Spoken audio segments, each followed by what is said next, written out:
इमाम अहमद इब्न हम्बल रहमतुल्लाह अलैह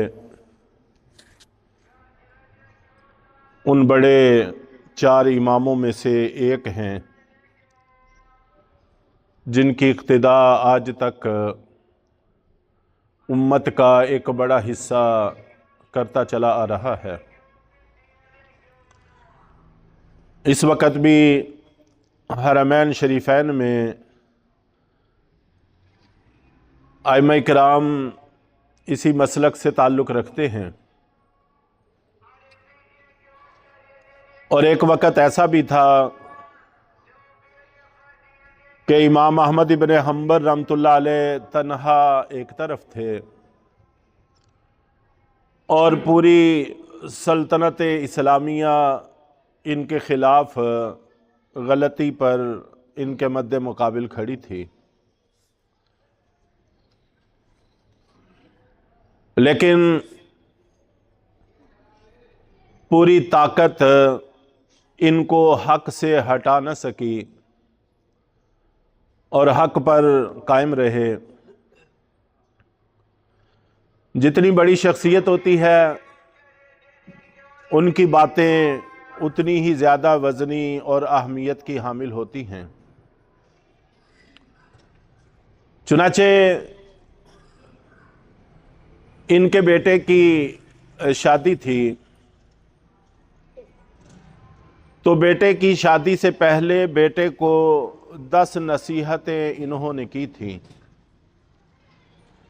हमारी घरेलू ज़िंदगी, मियाँ बीवी की ज़िंदगी हमारे मुआशरे का एक बहुत बड़ा हिस्सा है। हर घर का मसला है, हर घर की ज़िंदगी है। इसलिए ये नसीहतें हम सब के लिए बड़ी मुफीद और फ़ायदेमंद साबित होंगी इंशाअल्लाह। तो इमाम अहमद इब्न हम्बल रहमतुल्लाह अलैह ने अपने बेटे को 10 नसीहतें की। हमारी बदकिस्मती बदनसीबी ये है कि हम अपने दीन की तालीमात से नावाकिफ़ रहते हैं। नमाज पढ़ने से पहले नमाज नहीं सीखते, शादी से पहले निकाह तलाक के मसाइल नहीं सीखते, मियाँ बीवी की ज़िंदगी के अहकामात से आगाही इख्तियार नहीं करते, कारोबार और तजारत से पहले तजारत को नहीं सीखते,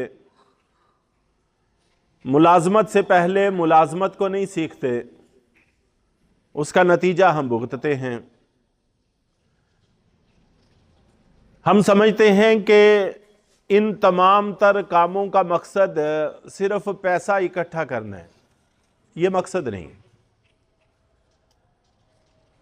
बल्कि मकसद अल्लाह को राज़ी करते हुए रिज़्क़े हलाल का इंतज़ाम है। रिज़्क़े हलाल कमाना हमारा मकसद होता है और रिज़्क़ हलाल तभी रहेगा जब हम दीन की तालीमात हासिल करेंगे, हलाल हराम के मसाइल से वाक़फ़ियत हासिल करेंगे। तो बहरहाल ये भी उन्वान उन मामलात में से है कि हम इसको सीखने की कतान ज़रूरत महसूस नहीं करते, जिसका नतीजा घरों में फसाद, घरों में झगड़ा, हुकूक की पामाली, इन चीज़ों के तौर पर ज़ाहिर होता है।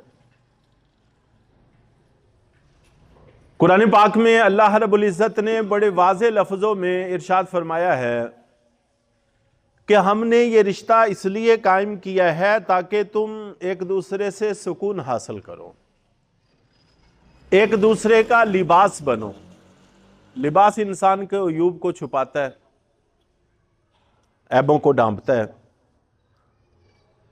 लेकिन तभी बनेंगे जब हम दीन की तालीमात हासिल करेंगे, अपने प्यारे नबी सल्लल्लाहु अलैहि वसल्लम की अज़दवाजी ज़िंदगी को जानेंगे, समझेंगे। तो बहरहाल इमाम अहमद इब्न हम्बल रहमतुल्लाह अलैह ने 10 नसीहतों में से सबसे पहली नसीहत ये फरमाई कि ऐ बेटे, औरतें तुम्हारी तवज्जो चाहती हैं। किसी की भी जब शादी होती है तो औरत चाहती है कि मेरा शौहर मुझे तवज्जो दे। चुनाचे तुम वाज़े लफ्ज़ों में उनके साथ इजहार मोहब्बत करते रहना। और दूसरी नसीहत इसके साथ ही इरशाद फरमाई कि अगर तुम वाज़े इजहार मोहब्बत में उनकी तारीफ में बुखल से काम लोगे तो तुम्हारे बीच में एक ऐसी दराड़, तलख दराड़ कायम हो जाएगी जो वक़्त के साथ साथ बढ़ती चली जाएगी और नतीजा इसका यह निकलेगा कि तुम्हारे अंदर की उल्फत और मोहब्बत ख़त्म हो जाएगी। ये रिश्ता सरासर उल्फत और मोहब्बत पर कायम है। अगर इसके अंदर से मोहब्बत और उल्फत को निकाल दिया जाए तो फिर जाहिर है कि इंसान में और हैवान में कोई फर्क नहीं बचता। इन दोनों नसीहतों के रोशनी में हम अपने प्यारे नबी सल्लल्लाहु अलैहि वसल्लम की हयात तय्यबा का थोड़ा सा जायजा लेते हैं। और आम तौर पर हमारे माहौल में, हमारे मुआशरे में जो बातें फैली हुई हैं वो इसके बिल्कुल बरक्स हैं। चुनाचे आम तौर पर जो एक दूसरे को बात बताई जाती है वो ये है कि अगर ज्यादा तारीफ करोगे तो वो सर चढ़ जाएंगी, तुम्हें परेशान करेंगी। अल्लाह के नबी सल्लल्लाहु अलैहि वसल्लम की हयात तय्यबा भी हमें ये दरस नहीं देती, कुरान भी हमें ये बात नहीं बताता। और हमारे बड़े जिनकी जिंदगियां दीन के अंदर खप गई हैं, उम्मत का बड़ा हिस्सा आज भी उनकी इक्तिदा करता चला आ रहा है, उनकी राय भी ये नहीं है। बात नताइज की होती है, नताइज देखने चाहिए कि इसके क्या निकलते हैं। चुनाचे दो बातें उन्होंने इरशाद फरमाई कि खवातीन तुम्हारी तवज्जो चाहती हैं, चुनाचे तुम अपनी तवज्जो साबित करने के लिए उनके साथ मोहब्बत का इजहार बड़े वाज़े खुले लफ्ज़ों में करते रहा करो, उनकी तारीफ करते रहा करो। और अगर तुम इसमें बुखल से काम लोगे तो एक तलख दराड़ तुम्हारे अंदर पैदा हो जाएगी जो वक़्त के साथ साथ बढ़ती चली जाएगी और नतीजा ये निकलेगा कि आपस की उल्फत और मोहब्बत ख़त्म हो जाएगी। ये इमाम अहमद इब्न हंबल रहमतुल्लाह अलैह का बयान है अपने बेटे को। चुनांचे नबी पाक सल्लल्लाहु अलैहि वसल्लम, आप जानते हैं, आपकी ज़िंदगी अगर आपकी सीरत पढ़ी जाए तो ऐसे वाक़यात से भरी पड़ी है। सबका इहाता तो मुमकिन नहीं होता, चंद एक मिसालें ही अख़ज़ करनी होती हैं। हज़रत आयशा सिद्दीक़ा रज़ी अल्लाह ताला अन्हा को मोहब्बत से आयशा के लफ्ज़ से खिताब कम किया करते थे, हुमैरा के नाम से ज़्यादा याद फरमाया करते थे। हुमैरा का माना सुर्खी होता है। तो इजहार मोहब्बत के तौर पर अल्लाह के नबी सल्लल्लाहु अलैहि वसल्लम सय्यदा आयशा सिद्दीक़ा रज़ी अल्लाह ताला अन्हा को हुमैरा के नाम से याद फरमाया करते थे। ये इजहार मोहब्बत है। और हज़रत आयशा सिद्दीक़ा रज़ी अल्लाह ताला अन्हा इरशाद फरमाती हैं कि पूरी जिंदगी कभी ऐसा नहीं हुआ कि आप घर में दाखिल हुए हों और आपके मुबारक चेहरे पर तबस्सुम ना हो, मुस्कुराहट ना हो। ऐसा कभी नहीं हुआ।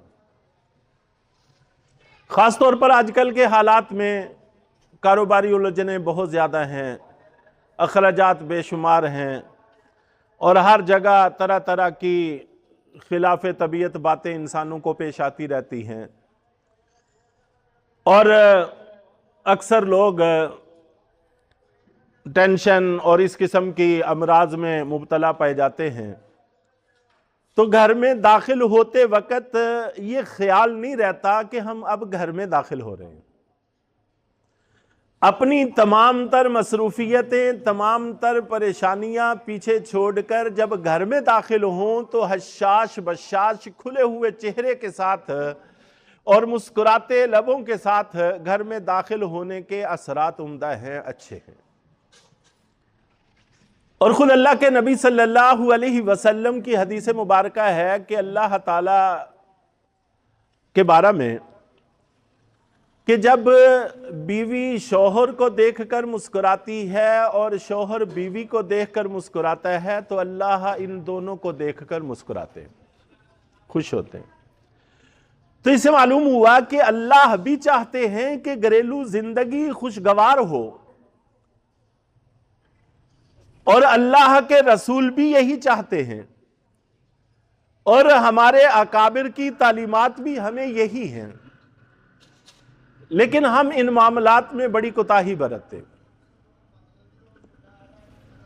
नबी पाक सल्लल्लाहु अलैहि वसल्लम कितनी बारीक बीनी के साथ, जाहिर है कि आपसे मसरूफ तो शख्स दुनिया में कोई हुआ नहीं है।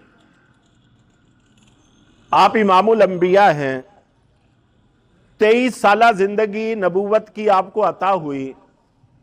क़यामत तक आने वाले हर इंसान की फिक्र आपको लाहिक है और यह सदियों पर मुश्तमिल ज़माना है। तो सरकारे दो आलम सल्लल्लाहु अलैहि वसल्लम की मसरूफियात का, आपकी फिक्र का, आपके गम का कोई तसव्वुर भी नहीं कर सकता। मैं ये बात समझता हूं कि अगर सारे इंसानों की फिक्रें अलहदा रखी जाएं, तन्हा प्यारे नबी सल्लल्लाहु अलैहि वसल्लम की फिक्र उनसे कहीं ज्यादा है। एक एक उम्मती के बारे में आप फिक्रमंद रहा करते थे। एक यहूदी बच्चा आपकी खिदमत में आता था तो चंद दिन ना आया, आपको बताया गया कि वो बीमार है, आप तीमारदारी के लिए तशरीफ ले गए। आपने उसको कहा कलमा पढ़ लो। उसने अपने वालिद की तरफ देखा, वालिद ने कह दिया कि जैसे मोहम्मद सल्लल्लाहु अलैहि वसल्लम कहते हैं वैसे कर लो। चुनाचे उसने कलमा पढ़ा। कलमा पढ़ने के कुछ देर बाद उसका इंतकाल हो गया। अल्लाह के नबी सल्लल्लाहु अलैहि वसल्लम बाहर तशरीफ लाए तो आपके चेहरे पर बेपनाह खुशी के आसार थे। आपका चेहरा खुशी के वक्त चमक उठता था तो वो जगमगाहट वाज़े तौर पर आपके चेहरे पे महसूस की जा रही थी। एक एक उम्मती की ऐसी फिक्र लाहिक थी और इस पर इतनी खुशी आपको मुयस्सर आई कि मेरा एक उम्मती जहन्नुम से बचा और सीधा जन्नत के अंदर चला गया।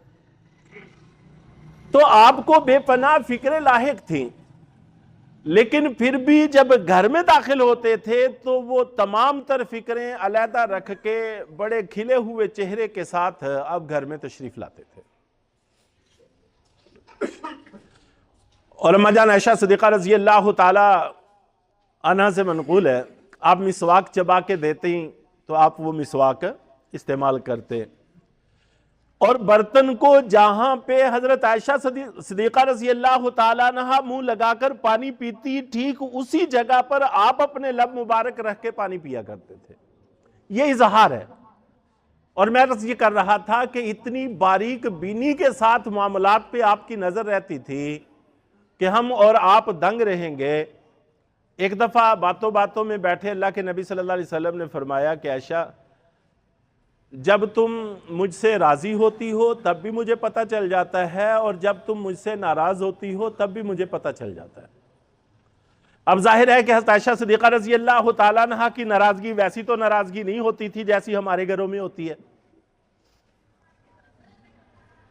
तो आप को वो महसूस नहीं होने दिया करती थी और महसूस होने देना मुनासिब भी नहीं था।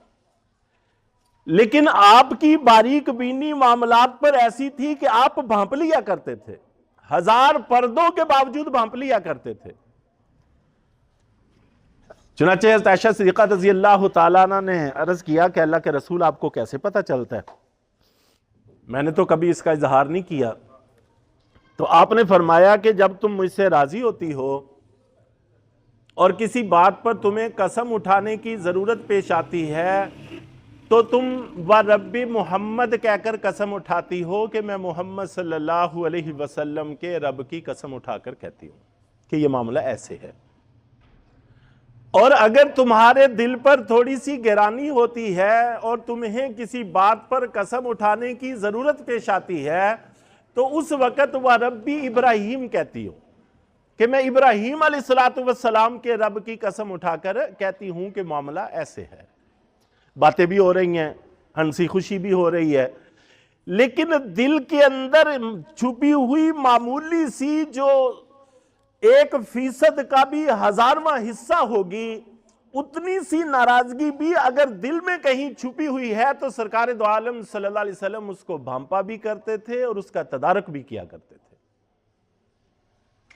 और हम और आप इस जिंदगी को किस हद तक नजरअंदाज करते हैं, उसके नतीजे हम भुगत रहे हैं।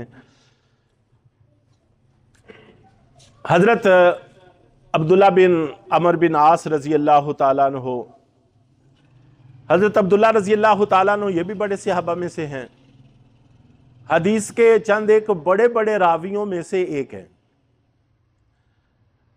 और इनके वालिद हजरत आमर इब्न आस रजी अल्लाह ताला अन्हु वो जर्नैल सहाबा किराम में से हैं। सियासत में अपने वक़्त में उनको बड़ा कमाल हासिल था।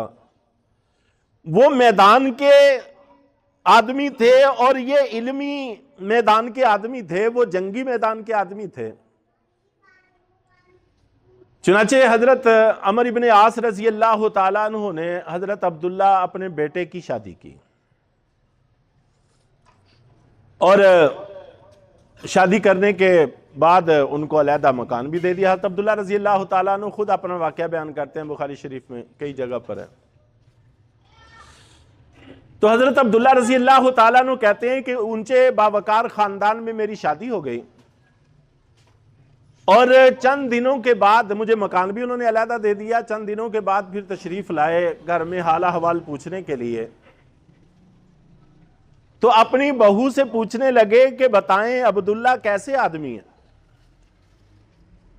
आपको खुश भी रखते हैं, आपके साथ लड़ते झगड़ते तो नहीं है। जरूरी नहीं है, शरीयत का मिजाज ये नहीं है कि हमने हर वक्त बहू ही को गलत साबित करना है। हमें सहाबाए किराम और अल्लाह के नबी सल्लल्लाहु अलैहि वसल्लम और इस्लाम से यह मिजाज नहीं दिया गया। वो आते हैं अपनी बहू से पूछते हैं अपने बेटे से कोई शिकायत तो नहीं है, अगर है तो मैं उनको तंबीह करूं, उनको समझाऊं कि ऐसा नहीं करते। चुनाचे बहू ने कहा कि अब्दुल्ला बड़े नेक आदमी हैं, अब्दुल्ला बड़े नेक आदमी हैं, रोजाना दिन भर रोजा रखते हैं और सारी सारी रात मुसल्ले पे रहते हैं, नफल पढ़ते हैं। तो बड़ी संजीदगी के साथ बहू ने यह बात कही।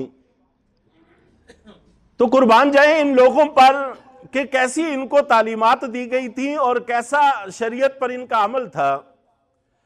खुले लफ्जों में शौहर की शिकायत भी नहीं की, लेकिन तारीफी और मदह के अंदाज में अपने ससुर को बता दिया कि इबादत में ही लगे रहते हैं, बाकी घर के मामलात में कोई अमल दखल नहीं है। रोज दिन को रोजा रखते हैं, रात को पूरी पूरी रात मुसल्ले पे रहते हैं। हजरत अमर बिन आस रजी अल्लाह ताला अन्हु बड़े परेशान हुए। वो कहते हैं कि मेरे वालिद ने खुद मुझे समझाने की बजाय अल्लाह के नबी सल्लल्लाहु अलैहि वसल्लम से जाकर दरखास्त की कि अब्दुल्ला का अपनी बीवी के साथ ये मामला है, आप इनको समझाएं। चुनांचे अल्लाह के नबी सल्लल्लाहु अलैहि वसल्लम ने हजरत अब्दुल्ला को बुलाया और बुलाकर फरमाया कि रोज कितना कुरान पढ़ते हो। उन्होंने कहा जी अल्लाह के रसूल एक पढ़ लेता हूं रोज का, एक कुरान पाक रोज का पढ़ लेता हूं। जाहिर है कि जो बंदा रोज एक कुरान पाक पूरा पढ़ता है और पढ़ता भी सहाबा के तरीके पर है, ठहर ठहर कर एक एक आयत को समझ समझ कर, उसको घरेलू मामलात की फिक्र कहां रहेगी, उसको इतना वक्त कहां से मिलेगा। आपने फरमाया कि अब्दुल्ला ये बहुत ज्यादा है, आप महीने में एक दफा खत्म कर लिया करो। हजरत अब्दुल्ला कहते हैं कि मैंने अर्ज किया कि अल्लाह के रसूल ये तो बहुत कम है, बहुत ज्यादा कम है। तो फरमाया कि चलो 15 दिन में कर लिया करो, ये भी कम है। 10 दिन में कर लिया करो, ये भी कम है। तो फिर अल्लाह के नबी सल्लल्लाहु अलैहि वसल्लम ने आखिरी हद तय कर दी। इसमें रिवायात दो हैं। बाद में ये आता है कि 7 दिन तय कर दिए कि 7 से पहले तुम खत्म नहीं कर सकते। और ये जो कुरान पाक की 7 मंजिलें हैं ये इसी वक़्त से हैं, उसी तरतीब से हैं। और दूसरी रिवायत में है कि 3 दिन पे हज़रत अब्दुल्ला राजी हो गए कि चलें 3 दिन में कर लिया करूंगा। और इसके बाद पूछा कि रोजे कितने रखते हो? उन्होंने कहा जी रोज ही रखता हूं। आपने फरमाया कि अब्दुल्ला ये बहुत ज्यादा है, आप महीने में 3 रोजे रख लिया करें, अय्याम बीज के 13, 14, 15 चांद की रातों के हिसाब से 3 रख लिया करो। अल्लाह के रसूल ये तो बहुत थोड़े हैं। तो फिर आखिर बात तय होगी सौमे दाऊदी पर। हजरत दाऊद अलैहिस्सलातु वस्सलाम का तरीकाकार ये था कि एक दिन रोजा रखा करते थे, एक दिन छोड़ा करते थे। इस पर मामला तय पा गया। और रात को इबादत कितनी करते हो? पूरी रात करता हूं अल्लाह के रसूल। आपने फरमाया कि ये बहुत ज्यादा है, तो इतना कर लिया करो, इतना कर लिया करो। करते करते 1/3 रात तय पा गई।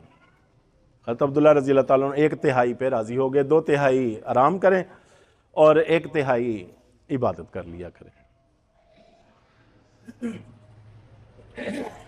अल्लाह के नबी सल्लल्लाहु अलैहि वसल्लम की नसीहत से पहले खुद हजरत अब्दुल्ला रज़ी अल्लाह ताला अन्हु का बुढ़ापे में एक तबसरा, उसको जिक्र कर देना बहुत मुनासिब। वो फरमाते हैं कि काश कि मैं अल्लाह के नबी सल्लल्लाहु अलैहि वसल्लम की दी हुई रुखसत को कबूल कर लेता। अब मैंने अल्लाह के नबी सल्लल्लाहु अलैहि वसल्लम से जो मिकदार तय कर ली है उसमें कभी पेशी मैं नहीं कर सकता। उस वक्त जवानी थी, मैं अमल कर लिया करता था, अब बुढ़ापा है, बड़ी दिक्कत पेश आ रही है। लेकिन अल्लाह के नबी के साथ तय किया हुआ है, मुआहदा हुआ है, अब मैं इसको छोड़ नहीं सकता। काश के अल्लाह के नबी सल्लल्लाहु अलैहि वसल्लम ने जो मुझे रुखसत दी थी उस वक्त के कम कर लिया करो, मैं उस रुखसत को कबूल कर लेता। इंसान हमेशा जब भी फैसला करता है अपने उसी वक्त के हालात को देखकर करता है। आने वाले हालात पर इसकी नजर नहीं होती, इसलिए गलती करता है, ठोकर खाता है। और अल्लाह के रसूल जो भी फैसला करते हैं इसके आने वाले सारे हालात उनके पेश नजर होते हैं। बुढ़ापा भी आएगा, बीमारी भी आएगी, मसाइल भी आएंगे, खुशी भी आएगी, गमी भी आएगी, बहुत सारा कुछ आएगा। तो इसलिए जो अल्लाह और अल्लाह के रसूल मामला तय कर दें उन पर अमल करना हर इंसान के हक में ज्यादा बेहतर है भी निस्बत अपने वक्ती हालात पर नजर करके फैसले करने। तो उस मौके पर अल्लाह के नबी सल्लल्लाहु अलैहि वसल्लम ने इरशाद फरमाया कि ए अब्दुल्ला, तुझ पर तेरे रब का भी हक है। यकीनन उसने पैदा किया है, वो हमारा खालिक है, मालिक है, राज़िक है, उसका हक है। वक़्त उसको देना चाहिए, जब इबादत का वक़्त हो इबादत करनी चाहिए। और तुझ पर तेरा अपना भी हक है, अपने आप को आराम देना यह भी जरूरी है। तुम पर तुम्हारी आंखों का भी हक है, तुम पर तुम्हारी बीवी का भी हक है, तुम पर तुम्हारे मेहमान का भी हक है। और आखिर में इरशाद फरमाया कि हर साहिब हक को उसका हक देना यह हमारे जिम्मा जरूरी है। सारा वक्त अल्लाह की इबादत में सर्फ कर देना इसकी हमें तालीमात नहीं है, हुक्म नहीं है। लेकिन सारा वक्त दुनिया में लगा देना इसका भी तो हुक्म नहीं है। इस वक्त हम इस तरफ आ गए। तो बहरहाल मैं अर्ज ये कर रहा था कि घरेलू जिंदगी, अज़दवाजी जिंदगी, इसके बारे में हमें तालीमात हैं। और जैसे दीन और इबादत की नजर घरेलू जिंदगी करना दुरुस्त और जायज नहीं है, तो दुनिया की नजर करना जायज होगा? हम लोग इस वक्त पैसे कमाने की मशीनें बने हुए हैं, हमें घर का पता ही नहीं। तो इसलिए घरेलू जिंदगी, अपना आराम, अपना सुकून, अपन मेहमान और ये सारी चीज़ों के भी हक हैं, तो उनको भी साथ साथ अदा करने की कोशिश करनी चाहिए। तो मैंने शुरू में अर्ज़ किया था कि हज़रत इमाम अहमद इब्न हंबल रहमतुल्लाह अलैह ने अपने बेटे को उनकी शादी से पहले 10 नसीहतें की थी। तालीमात तो दीन की सारी थी बेटे को भी, लेकिन फिर भी 10 नसीहतें की थी, उनमें से 2 का मैंने जिक्र किया है। और पहली ये है कि जब तुम्हारी शादी हो जाती है तो तुम्हारी बीवियां तुम्हारी तवज्जो चाहती हैं, लिहाजा खुले लफ्ज़ों में उनकी तारीफ़ और उनके साथ ही इज़हार मोहब्बत करते रहा करो। और दूसरी फरमाया कि अगर तुम इज़हार मोहब्बत में और उनकी तारीफ़ करने में बुखल से काम लोगे तो तुम्हारे बीच में एक तलख दरार कायम हो जाएगी, जो वक़्त के साथ साथ बढ़ती चली जाएगी। नतीजा उसका ये निकलेगा कि तुम्हारे अंदर की मोहब्बत और उल्फत ख़त्म हो जाएगी। तो ये इमाम अहमद इब्न हंबल रहमतुल्लाह अलैह की नसीहतें थी अपने बेटे को। 8 नसीहतें इसके बाद भी हैं, इंशाअल्लाह मौके के साथ साथ उनको भी हम अर्ज़ करते रहेंगे। अल्लाह ताला हम सब को इस्लामी तालीमात पर अमल की तौफ़ीक़ अता फरमाए।